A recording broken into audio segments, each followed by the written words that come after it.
الله وبركاته.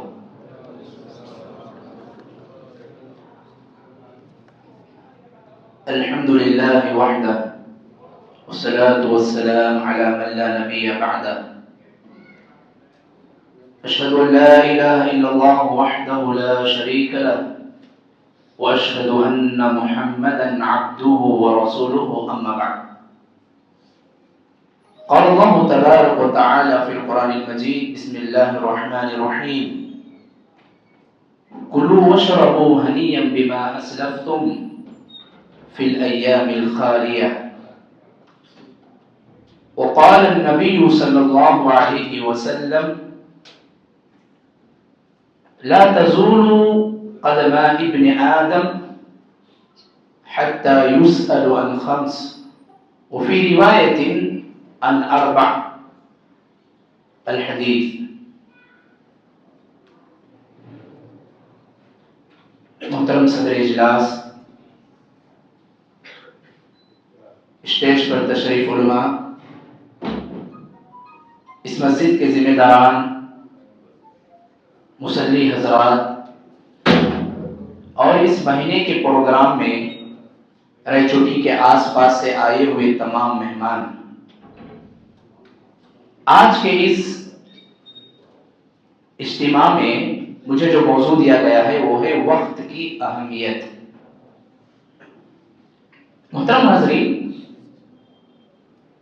پہلے موضوع کو سمجھنے میں ہم لوگوں کو کوئی بھی دقت نہیں ہے. وقت کی اہمیت سب کو معلوم ہے کہ وقت، ٹائم، اب اس کی ویلیو ہمیں قرآن اور حدیث کی روشنی میں، خود اللہ کے نبی صلی اللہ علیہ وسلم وقت اور ٹائم کے کتنے پابند تھے، صحابہ کے نظر میں وقت کی کیا اہمیت تھی، اور اس کے بعد تابعین، تابعین، ہمارے اسلاف سے کچھ مثالیں، یہ تمام چیزیں بیان کرنے کے بعد انشاءاللہ ہمارے وقت کے بارے میں کیا حالت ہے، ہم وقت کی کتنی پابندی کر رہے ہیں، اس کی کتنی اہمیت ہمارے نظر میں ہے، ان تمام باتوں کو بتا کر کے اپنے وقت کے حساب سے موضوع کو ختم کرنے کی کوشش کروں گا. محترم بھائیوں اور بزرگوں، معزز ساتھیوں، مسلمان کا ایمان ہے کہ یہ دنیا اور دنیا میں جتنی بھی چیزیں ہیں یہ ایک نہ ایک دن ختم ہو جائیں گی. کیسے ختم ہوں گی؟ قیامت آئے گی تو پھر دنیا اور دنیا میں موجود ساری چیزیں ختم ہو جائیں گی. لیکن انسان اور اس کے علاوہ دنیا میں اللہ نے جو مخلوقات کو پیدا کیا ہے، اللہ تعالیٰ اس کی جو عمر رکھا ہے، اللہ تعالیٰ اسے جتنا دنیا کے اندر جینے کا وقت دیا ہے، قیامت آئے نہ آئے ہمیں وقت پر ہی اس دنیا سے چلے جانا ہے. اور یہ ہمارا ایمان بھی ہے کہ موت آنی ہی ہے، لیکن موت قیامت کا انتظار نہیں کرے گی. موت کس چیز کا انتظار کرے گی؟ انسان کو جو وقت دنیا میں جینے کے لیے دیا گیا ہے، موت دیکھ رہی ہے کہ اس کا وقت کب ہو جائے، میں اس کی جان کب نکال لوں. اور یاد رکھیں، قرآن مجید کے اندر اللہ رب العالمین سورۃ الحاقہ میں ارشاد فرماتے ہیں: کلوا واشربوا، کہ تم کھاؤ اور پیو، ہنیئا بما اسلفتم فی الایام الخالیہ. یہ جو آیت ہے جنت کے تعلق سے، کہ جنت میں جب جنت والے چلے جائیں گے، اللہ تعالیٰ جنتی لوگوں سے کہے گا کہ تم کھاؤ پیو اور مزے کرو، اور مزے سے کھاؤ پیو. یہ جو بدلہ تمہیں دیا گیا ہے یہ کس چیز کا بدلہ ہے؟ اللہ کہتے ہیں فی الایام الخالیہ، دنیا میں تمہیں جو وقت دیا گیا تھا تم نے اس کا صحیح استعمال کیا. دنیا میں تمہیں جو وقت دیا تھا تم نے اس کو اللہ کے راضی میں گزارا. نبی صلی اللہ علیہ وسلم کے فرامین اور ان کے احادیث اور ان کے فرمودات کے مطابق تم نے دنیا میں جی کر آیا ہے، اور تم نے دنیا میں رہ کر کے قرآن اور حدیث، صحابہ اکرام کے طریقے کو مضبوطی سے تھام کر کے جی کر کے آئے ہیں. چلو تمہارے لیے اب جنت مل گئی ہے جو تم نے دنیا میں اپنے وقت کا صحیح استعمال کیا. محترم حاضرین، اسی طریقے سے اللہ رب العالمین ایک دوسرے مقام پر بیان فرماتے ہیں کہ قیامت کے دن کوئی بھی نہیں کہہ سکتا اے اللہ مجھے جہنم میں جا رہا ہوں، مجھے تو جہنم سے نکال کر کے جنت میں داخل کر دے، ایسا کوئی بھی نہیں کہہ سکتا جو جہنم میں چلے گیا ہے۔ کیوں؟ اس لیے کہ ہر ایک کو وقت دیا گیا ہے، ہر ایک کو زندگی دی گئی ہے، اور اللہ نے قرآن میں پہلے ہی اس آیت کو بھیج دیا ہے۔ آیت بھی میں آپ کے سامنے پڑھتا ہوں، سورہ فاطر کی آیت ہے، اولم نعمرکم، اللہ رب العالمین کہیں گے کیا تمہیں دنیا میں جینے کے لیے وقت نہیں دیا گیا تھا؟ اور ساتھ میں اللہ تعالیٰ کہیں گے ما یتذکر فیہ من تذکر، اور تمہیں میں نے اتنا وقت دیا تھا، اتنا وقت دیا تھا، اس زندگی میں تم سمجھ کر کے، قرآن کی باتوں کو سن کر کے، نبی کے حدیثوں کو سن کر کے، جمعہ کے بیانات کو سن کر کے، صبح و شام کے بیانات کو سن کر کے، تمہارے خود عقل سے بھی تم سمجھ کر کے تم دنیا میں آنے کے مقصد کو پہچان سکتے تھے، نصیحت حاصل کر سکتے تھے۔ اللہ قرآن میں خود کہہ رہے ہیں کہ میں نے تمہیں دنیا میں اتنی زندگی دی جس میں تم نصیحت حاصل کرنا چاہو تو آسانی سے نصیحت حاصل کر سکتے تھے، لیکن اللہ پھر جہنمیوں سے کہے گا وہ دنیا میں وقت کو ضائع کرنے والوں، وہ دنیا کی زندگی میں اپنے وقت کو برباد کرنے والوں، تم نے دنیا میں اللہ کو بھول گئے تھے، تم نے دنیا میں نمازوں کو بھول دیے تھے، تم نے دنیا میں مسجدوں کو چھوڑ دیا تھا، تم نے دنیا میں من مانی جی کر کے آئے ہیں، اب میرے بات کو سنو۔ اللہ تعالیٰ قرآن میں اس بات کو ذکر کرتے ہوئے کہہ رہے ہیں فذوقوا، اب تمہیں چکھنا پڑے گا۔ چکھنے کا مطلب ہمارے جو دنیا میں کوئی انگلی کو لگا کر کے جیب کو چاٹنے کا مطلب نہیں ہے، فذوقوا تمہیں اب چکھنا ہے۔ کیا چکھنا ہے؟ اللہ قرآن میں کہتے ہیں فما للظالمین من نصیر، عذاب کو چکھو، اس لیے کہ تم نے اپنے دنیا میں وقت کو برباد کر کے تم نے اپنے حساب سے جی کر کے آئے۔ اللہ اکبر، اللہ سے دعا کرو اے اللہ ہمیں قرآن حدیث تیرے مرضی کے مطابق ہمیں جینے کی توفیق عطا کرو، آمین۔ محترم حاضرین، اس کے بعد میری دوسری پوائنٹ ہے قرآن کے اندر وقت کی کیا اہمیت ہے، اس کو آپ کے سامنے بتاتا ہوں۔ اللہ تعالیٰ نے قرآن مجید کے اندر کئی آیتوں میں اللہ تعالیٰ نے وقت کی قسم کھائی ہے، کبھی اللہ تعالیٰ نے فجر کے وقت کی قسم کھائی ہے، کبھی اللہ رب العالمین نے دن کی قسم کھائی ہے، کبھی اللہ تعالیٰ نے رات کی قسم کھائی ہے۔ یہ جو ساری قسمیں ہیں یہ کیوں ہیں؟ پہلے آیتیں آپ کے سامنے پڑھتا ہوں، پھر آپ کے سامنے ایک تفسیری بات بتا کر کے اپنی بات کو آگے بڑھاتا ہوں۔ اللہ قرآن میں کہتے ہیں والفجر، قسم ہے فجر کے وقت کی۔ دوسری آیت میں اللہ کہتے ہیں واللیل اذا یغشا والنہار اذا تجلی، قسم ہے رات کی جب وہ دنیا میں اندھیرے کو لا دیتی ہے۔ قسم ہے اس کے بعد اللہ دن کی کھا کر کہتے ہیں کہ جب دن میں سورج آ کر کے پورے دنیا کو اجالا کر دیتا ہے۔ تو اللہ تعالیٰ فجر کی وہ وقت کی قسم کھایا ہے، اللہ تعالیٰ رات کی قسم کھایا ہے، اللہ تعالیٰ دن کی قسم کھایا ہے۔ قرآن کی پھر ایک آیت وَالضُّحَىٰ وَاللَّيْلِ إِذَا سَجَىٰ، یہاں پر اللہ تعالیٰ چاشت کے وقت کی قسم کھا رہے ہیں۔ چاشت کا وقت کا مطلب صبح کی نماز کے بعد ایک 20 منٹ 25 منٹ یا آدھا گھنٹے کے بعد جب سورج طلوع ہوتا ہے تو جو سورج طلوع ہونے کا ٹائم ہے اس ٹائم کی اللہ قسم کھا رہے ہیں۔ اس کے بعد کی آیت وَالْعَصْرِ إِنَّ الْإِنسَانَ لَفِي خُسْرٍ، قسم ہے زمانے کی۔ یہ جو سارے قسمیں کھا رہا ہے کون کھا رہا ہے بھائی؟ اللہ کھا رہا ہے۔ کہاں کھا رہا ہے؟ قرآن میں، حدیث میں، قرآن کی آیتوں میں۔ اب دیکھیں اتنی ساری قسموں کی آیت میں پڑھنے کے بعد آپ کو جو بتانا چاہتا ہوں یہ ہے کہ کیا اللہ رب العالمین قسم کھا رہا ہے تو اس کا مطلب ٹائم کوئی بیکار چیز ہے؟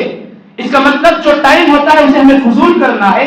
نہیں، مفسرین نے اس آیتوں کی تفسیر میں کہا کہ اللہ رب العالمین نے وقت کی قسم کھایا ہے تو اس کا مطلب یہ ہے کہ وقت ایک انسان کی زندگی میں بڑے ویلیو رکھتا ہے، ایک انسان کی زندگی میں بڑی اہمیت رکھتا ہے، اس کو انسان سمجھنے کی ضرورت ہے۔ اب اس کے بعد دیکھیں حدیثوں میں آپ کے سامنے انشاءاللہ اللہ کے نبی صلی اللہ علیہ وسلم نے کیا فضیلت بتائی ہے وقت کی، آپ کے سامنے بتانے کی کوشش کروں گا۔ اللہ کے نبی علیہ السلام حدیث میں بیان فرماتے ہیں، اس حدیث کے دو راوی ہیں، ایک ابو برزہ اسلمی رضی اللہ تعالیٰ عنہ ہے اور دوسرے راوی ابن مسعود ہے۔ اب چونکہ میرے پاس بھی وقت بہت کم ہے، اپنے وقت میں مجھے ٹاپک کو کمپلیٹ کرنا ہے تو حدیث لمبی ہے، لیکن جو اس حدیث میں میرا مقصد جو بات آپ کو بتانا ہے وہ یہ ہے اللہ کے نبی صلی اللہ علیہ وسلم حدیث میں کہتے ہیں لا تزول قدم ابن آدم حتى يسأل عن خمس وفي روایت عن اربع. اللہ کے نبی کہتے ہیں کہ دنیا کے اندر آیا ہوا ہر آدمی، چاہے وہ مسلمان ہو، چاہے وہ کافر ہو، چاہے وہ کسی بھی مذہب سے تعلق رکھتا ہو، جب قیامت قائم ہو جائے گی، دنیا فنا ہو جائے گی، حشر کا میدان قائم ہو جائے گا، تمام آدم علیہ السلام سے لے کر کے قیامت تک ہر چھوٹے بڑے سب کو حشر کے میدان میں جمع کیا جائے گا. اور صرف دنیا میں اس وقت زندہ رہنے والوں کو نہیں، جو مر کر چلے گئے ہیں وہ بھی قبروں سے اٹھیں گے اور ہمارے ساتھ حشر کے میدان میں کھڑے ہوں گے. حدیث کے الفاظ ہیں، اللہ کے نبی کہتے ہیں اس حشر کے میدان میں سب اللہ کے سامنے کھڑے ہوں گے، صف بنا کر کے صفوں میں کھڑے ہوں گے، اور کوئی بھی آدمی اللہ کے سامنے سے اس وقت تک نہیں ہٹ سکتا جب تک کہ وہ 5 سوالوں کا جواب نہ دے. اس کا مطلب ہر انسان سے 5 سوالات ہونے والے ہیں. ایک حدیث میں ہے کہ 4 سوالات، چاہے 5 ہو یا 4 ہو، سب اس میں ملا کر کے آ جاتا ہے، لیکن جو میں حدیث لکھ کر کے لایا ہوں اس میں 5 چیزوں کا سوال ہے. وہ 5 چیزوں کے سوال میں سے انشاءاللہ ایک بتا دیتا ہوں، پھر میرا ٹاپک سے جو ریلیٹڈ ہے اس بات کو بتاتا ہوں. 5 چیزوں میں سے سب سے پہلی چیز، اللہ تعالیٰ جوانی کے بارے میں سوال کرے گا. اللہ سوال کرے گا، جواب کون دینا ہے؟ کون دینا؟ انسان دینا ہے. اب جو اس کو جوانی نہیں ملی تھی وہ بول دے گا کہ اللہ مجھے جوانی نہیں ملی. صحیح ہے کہ جھوٹ ہے؟ صحیح ہے. لیکن جو آدمی جسے اللہ نے جوانی دی، وہ آدمی جسے اللہ رب العالمین نے دنیا کے اندر جوانی کے بعد بڑھاپے میں بھی زندہ رکھا، جب اس سے پوچھا جائے گا تو پھر وہ کیا کرے گا؟ جوانی کا حساب دینا پڑے گا کہ اللہ میری جوانی میری عمر میں سے 20 سال ملی تھی، 15 سال ملی تھی، 10 سال ملی تھی، یا مجھے 30 سال کی جوانی ملی تھی. اب 30 سال ہوئی، اللہ کو حساب دکھاؤ. کوئی بھی ہو، چاہے میں ہوں یا آپ ہو، اللہ کے سامنے جوانی کا حساب دینا ہے. اور دوسرا سوال ہوگا وَعَنْ شَبَابِهِ فِيمَا، ابلا کے بعد وَعَنْ عُمْرِهِ فِيمَا أَفْنَاهُ. دوسرا کوشچن دیکھو اور ٹف ہے. جوانی کا حساب دینا ہے تو ہر ایک کو جوانی کسی کو کم ملتی ہے، کسی کو زیادہ ملتی ہے، اور کسی کو پوری جوانی ملتی ہے اور آدمی بوڑھا بھی ہو جاتا ہے. تو پھر جوانی کسی کی 10 20 30 سال مل گئی، لیکن اس کے بعد کا جو دوسرا کوشچن ہے ان عمرہ فیما افنا، اس کے جواب میں ہر ایک کو پسینہ نکل جائے گا، پسینہ نکل جائے گا. اور اس کا معنی بھی سنو، اللہ کے نبی کہتے ہیں کہ جوانی کے حساب کو دینے کے بعد تمہاری پوری زندگی کا حساب دینا ہے. اللہ اکبر. اب اس کا مطلب ہم یہاں پر جو بیٹھے ہوئے ہیں، اگر حساب کریں، کوئی اٹھ کر کے ایک 50 سال کا آدمی، 60 سال کا آدمی، اس کے پیدا ہونے کے بعد سے لے کر کے اس کے اب کے عمر تک سنانا پڑے تو کتنا ٹائم لگ سکتا بھائی؟ بولو اپنا اندازہ، کتنا ٹائم لگ سکتا؟ 1 گھنٹہ، 2 گھنٹے، کوئی 1 دن بھی بول سکتا ہے. اب سوال یہ ہے، آدم علیہ السلام سے لے کر کے قیامت تک اتنے سارے لوگوں کو جواب دینا پڑے گا، تو پھر وہ حشر کے میدان میں ہم کب تک کھڑے رہنا ہے اور کب تک جواب دینا ہے؟ اس کا بھی جواب حدیث میں. اللہ کے نبی صلی اللہ علیہ وسلم کہتے ہیں حشر کے میدان کا ایک دن 50,000 سال کے برابر ہوگا. کتنے سال؟ 50,000 سال. اگر کیلکولیٹ کرتے جائیں تو کیلکولیٹر کام ہی نہیں کرے گا. اللہ اکبر. اتنے گھنٹے، اتنے دن، سال ہمیں حشر کے میدان میں کھڑا رہنا پڑے گا. میری باری ہو گئی، اگر میں نے اس میں صحیح عمل کر کے دنیا سے گیا اللہ مجھے جنت دے گا، اگر میں نے صحیح عمل نہیں کیا اللہ مجھے جہنم میں ڈال دے گا. پھر میرے بعد دوسرے کی باری، دوسرے، تیسرے، چوتھے، پانچویں. اللہ سے دعا کرو، اے اللہ تو ہمارے حساب میں سختی کے بجائے تو آسانی سے اللہ ہمارے حساب کو لے لے گی. اللہ ہم تمام کو عمل کی توفیق عطا فرمائے. اور یاد رکھیں، جب یہ بات آئی تو یہ بات کو یاد رکھیں، اپنے حساب کی آسانی کے لیے اللہ سے ہمیشہ دعا کرتے رہیں، اللہم حاسبنی حسابا یسیرا. یہ دعا کو نوٹ کریں، اس کا معنی کیا ہے؟ اے اللہ حشر کے میدان کو، میرے حساب کو تو آسانی کے ساتھ لے لے. یہ اس کا معنی ہے. اب دیکھیں یہاں پر حدیث چونکہ 5 کوشچن ہوں گے، اس میں سے 2 کوشچنز میں نے جو بولا ہے اپنی جوانی کے بارے میں، اپنی عمر کے بارے میں. اب میرا جو ٹاپک ہے وقت کی اہمیت، اب اس کا مطلب یہ ہوا آدمی کی جوانی کی عمر ہو یا اس کی پوری زندگی ہو، اس کا مطلب ہے یہ دو بھی وقت سے تعلق رکھتے ہیں۔ بہت سارے لوگ سمجھتے ہیں وقت الگ ہے زندگی الگ ہے، لیکن میں کہتا ہوں قرآن اور حدیث کی تعلیمات کہتے ہیں زندگی بھی ایک ہی ہے، وقت بھی ایک ہی ہے۔ تمہارا ایک سیکنڈ گزرتا گئے تو 1 منٹ بولتے ہیں، اگر 60 منٹ ہو گئے تو 1 گھنٹہ بولتے ہیں، 4 گھنٹے گزر گئے تو کیا بولتے ہیں؟ 1 دن۔ اسی سے حساب کرتے جاؤ، 7 دن ہوئے 1 وارم، 4 وارم ہوئے 1 مہینہ، 12 مہینے ہوئے 1 سال۔ اب تمہاری زندگی کے جو سال ہیں پورے ہو گئی تو زندگی ہو گئی۔ اس کا مطلب کیا معلوم ہوا اس حدیث سے؟ وقت اور زندگی الگ نہیں ہے۔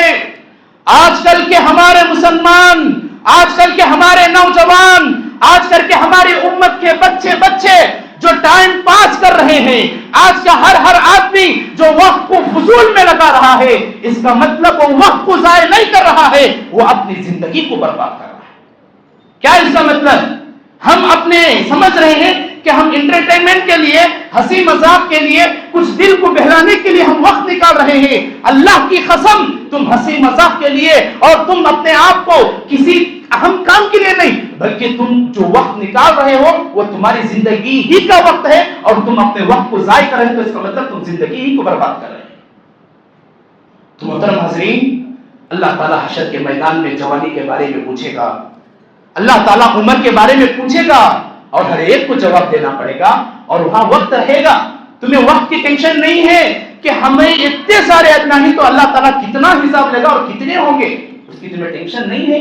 تمہیں ٹینشن اس بات کی ہونا چاہیے کہ میں جوانی کو کیسے گزاروں، جوانی کو عبادت میں کیسے لگاؤں، میری جاب کرتے ہوئے، میرا کام کرتے ہوئے، میری محنت مزدوری کرتے ہوئے، میں کھیت میں کام کرتے ہوئے، میرے جوڑوں بچوں کا پیٹ پالتے ہوئے بھی میں عبادت کیسے کروں، نماز کیسے پڑھوں، اللہ کو راضی کیسے کروں، یہ فکر ہمیں ہونی چاہیے۔ اور یہی فکر اسلام کہتا ہے، اور اسلام کبھی یہ نہیں کہتا کہ تم صرف مسجد میں بیٹھ جاؤ، تم شادی نہ کرو، تم گھروں کو مت جاؤ، بیوی بچوں کا خیال مت کرو، ماں باپ کو مت دیکھو۔ اسلام نہیں بولتا ہے یہ سارے کام کرتے ہوئے بھی اللہ کو راضی کرنا ہے، یہ سارے کام کو مینٹیننس کرتے ہوئے بھی نماز پڑھنا ہے۔ تو اس کا مطلب مجھے اور آپ کو معلوم ہوا کہ ہم لوگوں کو چاہیے کہ ہم وقت کا صحیح استعمال کریں، اور جب وقت کا صحیح استعمال کریں گے تو انشاءاللہ ہم کامیاب رہیں گے۔ اس کے بعد دیکھیں اللہ تعالیٰ پیارے نبی صلی اللہ علیہ وسلم کی زبان سے بھی حدیث کے اندر بڑے بھاری باتیں بتائیں ہیں۔ کوئی یہ نہ کہے کہ صرف قرآن کی باتیں بھاری ہیں، قرآن مجید کی باتیں بھی سبحان اللہ بھاری ہیں، اور حدیث کی باتیں بھی سبحان اللہ بہت بھاری ہیں، بس آدمی کو سمجھنے کی ضرورت ہے۔ اس کے بعد میں آگے بڑھتا ہوں۔ اللہ کے نبی صلی اللہ علیہ وسلم جب قرآن کے اندر وقت کی اتنی ویلیو ہے، حدیث کے اندر وقت کی اتنی ویلیو ہے، تو ہمارے نبی صلی اللہ علیہ وسلم دنیا میں کیسے زندگی گزارے، اس کو ذرا پریکٹیکل انداز میں دیکھنے کی ہم کوشش کریں گے۔ محترم حاضرین، اللہ کے نبی کی مکمل زندگی کتنے سال کی ہوئی؟ 63 سال۔ جن کو معلوم نہ ہے انہوں معلوم کر لو، اللہ کے نبی پورا دنیا میں کتنے سال جی کر گئے ہیں؟ 63 سال۔ 63 سال میں بھی اللہ کے نبی صلی اللہ علیہ وسلم، اللہ ان کو جو نبی بنایا ہے وہ 40 سال کی عمر کے بعد بنایا ہے۔ اس کا مطلب ان کی بچپن اور پیدائش سے لے کر کے 40 سال تک اللہ کے نبی صلی اللہ علیہ وسلم ابھی نبی کے پوسٹ میں نہیں آئے۔ 40 سال اللہ کے نبی نے ایسے ہی جیا جیسے عام انسان جیتے ہیں، لیکن جب اللہ کے نبی صلی اللہ علیہ وسلم کی 40 سال کی زندگی ہو گئی، اس کے بعد اللہ نے آپ کو نبی بنا دیا، تو اس کا مطلب یہ ہوا اللہ کے نبی کو نبی کا پوسٹ جو ملا ہے 40 سال کے بعد سے لے کر کے 23 سال تک اللہ کے نبی صلی اللہ علیہ وسلم یہ مکمل نبی کے پوسٹ پر رہے۔ اللہ کے نبی کی اس واقعے کو میں آپ کے سامنے اس لیے بتا رہا ہوں، اللہ کے نبی نے 23 سال میں اور کیا بڑا کارنامہ کیا، سبحان اللہ۔ اللہ کے نبی انتقال ہو کر کے اب تک 1400 سال سے زیادہ گزر چکے ہیں، اور اب بھی قرآن باقی ہے، حدیث باقی ہے، اور ہم ہمارے زبانوں پر نبی کی باتیں ہی آ رہی ہیں، سبحان اللہ۔ اور اللہ کے نبی نے جو بڑا کارنامہ انجام دیا کتنے سال میں؟ 23 سال۔ اور یہ 23 سال ہمارے عمر کو آپ لگا کر کے دیکھیں، ہم 23 سال کے ہو گئے ہیں، ہم نے اب تک کیا کام کیا ہے؟ اگر ابھی ہمیں موت آ گئی، اللہ رب العالمین اگر پوچھ لیا کہ تم نے 23 سال میں مجھے پسند کرنے کے لیے، مجھے راضی کرنے کے لیے تم نے کوئی ایک عمل مجھے بتا کر دکھاؤ، ہم کیا دکھائیں گے؟ اللہ کو منہ دکھانے کے بھی لائق نہیں رہیں گے۔ محترم حاضرین، اللہ کے نبی نے 23 سال کے اندر عرب کے خطے کو شرک و بدعات سے پاک کر کے عرب والوں کو اللہ رب العالمین نے ایک اللہ کے سامنے جھکانے کی جو صلاحیت ان کے پاس تھی، سبحان اللہ، انہوں نے 23 سال میں اس کو کر دکھایا۔ صحابہ کرام کی جماعت کو انہوں نے لاکھوں کی تعداد تک پہنچا دیا، اور اس کے بعد اللہ کے نبی صلی اللہ علیہ وسلم نے اپنے 23 سال کی زندگی میں ایسے ایسے صحابہ کی تربیت کی، سبحان اللہ، اب ہر صحابی اپنے اندر ایک کئی ہزاروں لاکھوں لوگوں کی قوت و طاقت اور ان کا ایمان ان کے پاس موجود ہوتا تھا، اور یہ صحابی ہیں سبحان اللہ کہ جن کو اللہ رب العالمین نے نبی صلی اللہ علیہ وسلم کے پاس تربیت پانے کا موقع دیا۔ تو معلوم کیا ہوا؟ میرے اس بیان کا تیسرا پوائنٹ، اللہ کے نبی نے 23 سال میں سبحان اللہ ایسے کام کر دیے ہیں کہ سبحان اللہ وہ معصوم عن الخطا، یعنی ان سے کوئی بھی گناہ سرزد نہیں ہوا، وہ ڈائریکٹ جنت میں جانے والے ہیں۔ اس کے باوجود بھی اللہ کے نبی صلی اللہ علیہ وسلم نے بڑے اچھے اعمال کیے، بڑے اچھے اعمال کیے۔ آج ہمیں وہ اعمال کرنے کی ضرورت ہے۔ اب اس کے بعد میں بات کروں صحابہ کرام کی زندگیوں کی، تو صحابہ کرام کی زندگیوں کو آپ دیکھیں، صحابہ بھی ٹائم کو بہت اہمیت والا سمجھتے تھے۔ عبداللہ بن مسعود کے بارے میں آتا ہے، عبداللہ بن مسعود رضی اللہ تعالیٰ عنہ 5 وقت کی نمازی کی پابندی کے ساتھ ساتھ، قرآن پڑھنے کے ساتھ ساتھ، کسی کو کوئی مدد کرنے کی ضرورت ہے تو کرنے کے ساتھ ساتھ، عبداللہ بن مسعود رضی اللہ تعالیٰ عنہ ہر دن اپنے زبان پر ایک سینٹنس کو لاتے تھے۔ کیا لاتے تھے؟ عبداللہ بن مسعود کا ایک اثر ابھی بھی کتابوں میں موجود ہے اور صحیح اثر ہے۔ عبداللہ بن مسعود کہتے ہیں کہ میرے دن میں 5 وقت کی نمازیں، سنتیں، نفل کو چھوڑ کر کے کوئی اور ایکسٹرا کام نہ کروں، وہ دن گزر گیا تو مجھے بڑا افسوس ہوتا ہے۔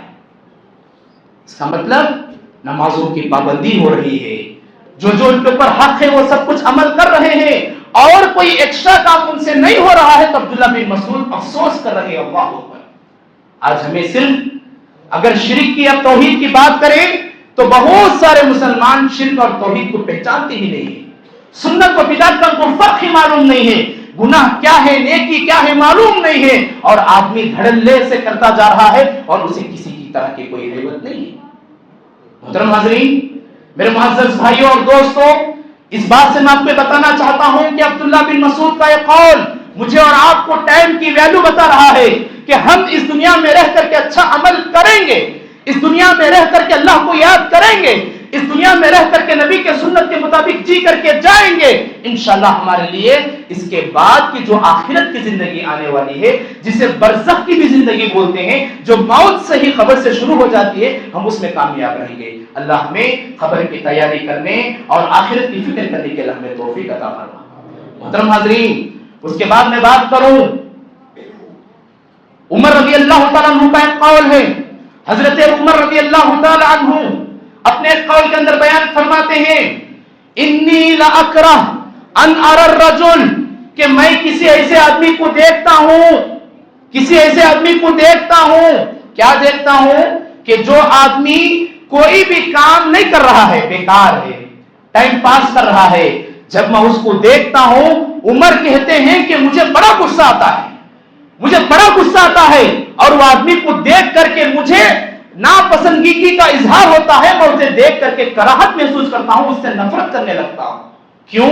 جب ان سے پوچھا گیا تو کہتے ہیں فارغن، بیکار میں بیٹھا ہوا ہے، کوئی فون چلا رہا ہے، بیکار میں بیٹھا ہوا ہے، کوئی آدمی ایسے دوستوں کے ساتھ گپ شپ میں بیٹھا ہوا ہے جس کا کوئی بھی فائدہ نہیں ہے، کوئی آدمی کسی فنکشن میں گیا ہے، ظہر عصر سب چلے گئی ہے، کوئی ٹینشن نہیں ہے، کوئی آدمی بیٹھا ہوا ہے بس ماں باپ کے ساتھ ہے، ماں باپ کی خدمت کرنے کی توفیق نہیں ہے، ماں باپ کے پیروں کو دبانے کی توفیق نہیں ہے، ماں باپ کے ساتھ بیٹھ کر اگر بات کرنے کی ان کے پاس توفیق نہیں ہے، جو بھی فری ٹائم بیٹھ رہے ہیں وہ سب عمر کے اس قول کو دیکھ کر کے ذرا سمجھنے کی کوشش کریں، اگر عمر ہمیں دیکھتے تو نعوذ باللہ ہمارے بارے میں وہ کیا کہتے۔ یہ عمر رضی اللہ تعالیٰ عنہ کا قول ہے کہ میں ایسے آدمی کو دیکھتا ہوں تو بہت غصہ آتا ہے، مجھے نفرت ہوتی ہے، جو بیکار بیٹھا ہوا ہے اور کیا اس کو فائدہ مل رہا ہے۔ حضرت عمر کہتے ہیں لیس من عمل وہ ایسا کوئی بھی عمل نہیں کر رہا ہے. کیسا عمل؟ جس عمل سے نہ اسے دنیا میں فائدہ ہے نہ آخرت میں فائدہ ہے. مجھے اور آپ کو کوئی بھی اگر ہم عمل کرتے ہیں تو ہمیں سوچنا چاہیے کہ میں آدھا گھنٹہ گزر گیا، میں نے کیا کیا آدھے گھنٹے میں؟ کیا میرے کوئی اللہ اکبر کی تسبیح، کوئی سبحان اللہ، کوئی استغفر اللہ، اللہ کے نبی صلی اللہ علیہ وسلم پر کوئی درود پڑھا ہے؟ میں نے کیا کیا ہے؟ کچھ بھی نہیں کیا ہے. زندگی برباد ہو رہی ہے، وقت برباد ہو رہا ہے، کوئی فکر ہی نہیں ہے. اس کے بعد آئیے میرے بھائیوں، آپ کے سامنے خلفائے راشدین کے بارے میں کچھ باتیں بتا کر کے اپنی بات کو آگے بڑھاتا ہوں. ابھی 5 منٹ. تو دیکھیں خلفائے اربعہ، اللہ کے نبی صلی اللہ علیہ وسلم کا جب انتقال ہوا تو سب سے پہلے خلیفہ کون بنے؟ ابو بکر. کون بنے؟ ابو بکر. ابو بکر کے بعد عمر رضی اللہ تعالیٰ عنہ. عمر کے بعد حضرت عثمان غنی. پھر اس کے بعد حضرت علی. اس کے بعد خلافت ختم ہو گئی. خلافت کا مطلب کہ تمام اس وقت کے مسلمانوں کو کنٹرول کرنا، ان کو ایک راستے پر لانا، ان کو ہر برائی سے بچانا. اور آپ کو معلوم ہے یہ جو چاروں خلفاء نے حکومت کی ہے، یہ ان کی ٹوٹل 30 سال تھے. ان کی حکومت ٹوٹل 30 سال تھی. ایک ایک کو 30 سال نہیں ملے، چاروں کو ملا کر کے کتنے سال ملے؟ 30 سال. اور وہ بھی یاد رکھیں کس کو کتنے سال ملے؟ حضرت ابو بکر کو 28 سال ملے، حضرت عمر کو 10 سال ملے، اور حضرت عثمان کو 12.5 سال ملے. بچے جو 5 سال ہے حضرت علی کو ملے. اور سبحان اللہ یہ 30 سال کے اندر انہوں نے کیا کیا آپ کے سامنے بتاتا ہوں. آپ غور کرنے کی کوشش کریں اللہ رب العالمین نے ان چاروں سے کتنا بڑا کام لیا اور انہوں نے اپنے ٹائم کو کیسے سیٹ کیا. اللہ کے نبی کے انتقال ہونے کے بعد بہت سارے آزو بازو کے کھیڑوں کے اس وقت مدینے کے پاس بہت سارے لوگ اٹھ کر کے بولنے لگے محمد اب انتقال ہو گئے، ان کے بعد اللہ نے مجھے نبی بنایا. لوگ بولنے لگے کہ مجھے اللہ نے نبی بنایا. ایسے ایک نہیں 3 لوگوں کی سٹوری ہمیں قرآن و حدیث اور تاریخ میں ملتی ہے کہ انہوں نے اٹھ کر کے اپنے بارے میں خود کہا کہ اب میں نبی ہوں، اللہ کے نبی انتقال ہو گئے. جبکہ اللہ کے نبی نے پہلے ہی بتا دیا اب میرے بعد کوئی بھی نبی نہیں آنے والا ہے، کوئی بھی نہیں آنے والا ہے اور قیامت تک نہیں آئے گا. یہ ہمارا ایمان ہے. لیکن اللہ کے نبی کے انتقال کے بعد ان 4 لوگوں کے خلافت میں کوئی اٹھ کر کے بولتا ہے کہ میں اللہ کے نبی کے بعد میں نبی بن گیا ہوں. اس کے بعد کچھ ایسے لوگ ہیں جب تک نبی زندہ تھے ہم قرآن حدیث پر عمل کریں گے، اب نبی ہی اس دنیا سے چلے گئے ہم اللہ کی بات کیوں مانیں گے، ہم اسلام کو ہی نہیں مانتے. بعض لوگوں نے انکار کر دیا. اور بعض لوگوں نے کیا کیا آپ کو معلوم ہے؟ زکوٰۃ کا جو پیسہ اللہ کے نبی کو دیا کرتے تھے، زکوٰۃ کے پیسہ اللہ کے نبی کے انتقال کے بعد انہوں نے دینا اسٹاپ کر دیا، نہیں دینے لگے، انکار کرنے لگے. تو پوچھنے والوں نے پوچھا اللہ کے نبی صلی اللہ علیہ وسلم کے زمانے میں تم زکوٰۃ دیتے تھے اب کیوں نہیں دے رہے ہو؟ تو پھر انہوں نے کہا نبی تھے تو دیتے تھے، نبی نہیں ہے زکوٰۃ نہیں دیں گے، زکوٰۃ تو کوئی سسٹم ہی نہیں ہے، چلو ہمارے پاس تم زکوٰۃ مانگنے ہی مت آؤ. اس کا مطلب بڑے بڑے چیلنجز. کوئی نبی کا دعویٰ کر رہا ہے، کوئی نبی کے دعوے کے بعد نعوذ باللہ اسلام کو چھوڑ کر کے مرتد ہو رہا ہے، اور کوئی نعوذ باللہ زکوٰۃ کا انکار کر رہا ہے، کوئی فتنہ پیدا کرنے کی کوشش کر رہا ہے. فتنے جو خوارج ہے یہ صحابہ کے خلفائے اربعہ کے زمانے ہی سے پیدا ہو گئی تھی. یہ جو بڑے بڑے فتنے پیدا ہوئے، اور اس میں بھی آپ کو یہ بات بھی یاد رکھیں اللہ کے نبی صلی اللہ علیہ وسلم جب تک اس دنیا میں زندہ تھے قرآن ایک بک میں نہیں آیا تھا، ایک مصحف کے اندر نہیں آیا تھا. قرآن ادھر ادھر صحابہ اکرام اس کے حافظ تھے، ادھر ادھر لکھا گیا تھا. اور آپ کو معلوم ہے جو قرآن جمع ہوا ہے یہ 4 خلفاء کے زمانے ہی میں قرآن جمع ہوا ہے. اتنے بڑے بڑے کام 30 سال کے اندر انہوں نے کیا، اور سبحان اللہ بڑی اچھی آسانی کے ساتھ انہوں نے پورے معاشرے کو پاک کر دیا. اس کے بعد میرے بھائیوں چند باتیں آپ کے سامنے بتا کر کے آخری باتیں اپنی بات کو میں ختم کرنے کی کوشش کروں گا. یاد رکھیں آج کے ہمارے بھائی اپنے وقت کو کہاں کہاں ضائع کر رہے ہیں، کہاں کہاں ضائع کر رہے ہیں. ایک 4 پوائنٹ بتا کر اپنی بات کو ختم کروں گا. سب سے پہلا، چائے کے نام پر، صرف چائے کے نام پر بہت سارے ایسے لوگ ہیں جو چائے کے نام پر دوستوں کو بھی جمع کرتے ہیں، اس کے لیے اپنے ٹائم کو ضائع کرتے ہیں. دوست جمع ہو گئے، کوئی ہوٹل کو جانا ہے، اس میں ڈیسیشن میں اپنے وقت کو ضائع کرتے ہیں. جب ڈیسیشن ہو گیا کہ فلاں ہوٹل کو جانا ہے، وہاں جا کر کے آرڈر دینے کے بعد آدھا گھنٹہ تک بھی وہ نہ دے کو کوئی ٹینشن نہیں ہے.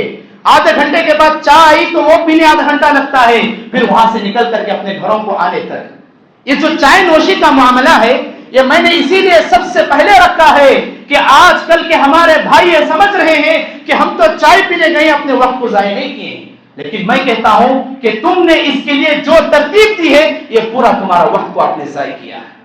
چائے کے نام پر آج ہمارے مسلمان چائے والوں کو ماشاء اللہ لکھپتی کروڑپتی بنا رہے ہیں اور یہ جہنم کو جا رہے ہیں، جہنم کو جا رہے ہیں۔ اپنے چائے کے نام پر اپنے وقت کو برباد نہ کرو، وقت کو برباد کر رہے ہیں تو تم زندگی کو برباد کر رہے ہیں۔ اس کے بعد دوسری بات میں بات کروں کہ آج ہمارے زیادہ تر مسلمان بھائی نوجوان موبائل کے نام پر اپنے وقت کو کیا اپنی زندگی کو برباد کر رہے ہیں۔ آدمی سویا موبائل، آدمی اٹھا موبائل، آدمی بیڈ روم میں ہے موبائل، ماں باپ کے ساتھ ہے موبائل۔ یہ موبائل کا فتنہ آج اتنا عام ہو چکا ہے، اتنا عام ہو چکا ہے، یہ اللہ کی نعمت ہے، اس کا صحیح استعمال کرو۔ اگر تم اس کا صحیح استعمال نہیں کرو گے تو میں دعوے کے ساتھ یہ کہہ سکتا ہوں کہ صرف تمہیں موبائل جہنم کے لے جانے کے لیے کافی ہے۔ موبائل تمہیں صرف جہنم کو لے جانے کے لیے کافی ہے، دوسرے کام چھوڑو، صرف موبائل تمہیں جہنم کو لے جا سکتا ہے۔ موبائل کا صحیح استعمال کرو، اس نعمت کو سمجھنے کی کوشش کرو۔ اور دو کام جو میں نے بتایا آج ہمارے مسلمانوں کے پاس جو ہو رہے ہیں، اپنے وقت کو ضائع کر رہے ہیں، ان میں سے ایک اہم کام ہے کسی بھی فنکشن کو جانا اور آنا۔ اس سلسلے میں ہمیں نہ نماز یاد رہتی ہے، نہ اللہ کے رسول صلی اللہ علیہ وسلم کے فرمودات ہمیں یاد رہتے ہیں، چاہے وہ شادی بیاہ ہو، چاہے وہ کسی بھی طریقے کی کوئی دعوت ہو، اپنے وقت کو سیٹ کرنے کی کوشش کریں۔ اور آخری بات سالگرہ، جسے ہم برتھ ڈے بولتے ہیں، بہت سارے لوگ برتھ ڈے منا بھی رہے ہیں، اور خاص کر کے ہمارے اہل حدیث بھائی بھی بچے رونے کے بہانے کیک لا رہے ہیں، گھروں میں کاٹ رہے ہیں، سب کو بلا رہے ہیں، کھلا رہے ہیں، جبکہ آپ کو معلوم ہے آپ کی زندگی کا 1 سال کم ہو رہا ہے اور تم بول رہے ہو وہ برتھ ڈے، میرے بچے بڑے ہو رہے ہیں، ہم بڑے ہو رہے ہیں۔ نہیں، آپ کی زندگی کا 1 سال کم ہوتا جا رہا ہے۔ اس لیے میرے بھائیوں وقت کا صحیح استعمال کرو، وقت کے صحیح استعمال ہی سے آدمی جنت میں جا سکتا ہے، اس کا صحیح استعمال نہیں کیا آدمی جہنم میں چلے جا سکتا ہے۔ آخر میں اللہ سے دعا ہے کہ رب العالمین تو ہم تمام لوگوں کو خاص کر کے وقت کی ویلیو کو اللہ میں سمجھنے کی توفیق عطا فرما۔ اللہ ہمارے وقت کو ہمیں صحیح استعمال کرنے کی توفیق عطا فرما۔ اللہ ہمیں دنیا کے اندر تو نے جس مقصد کے لیے پیدا کیا ہے وہ مقصد میں ہمیں کامیاب ہونے کی توفیق عطا فرما۔ آمین۔ السلام علیکم ورحمۃ اللہ وبرکاتہ۔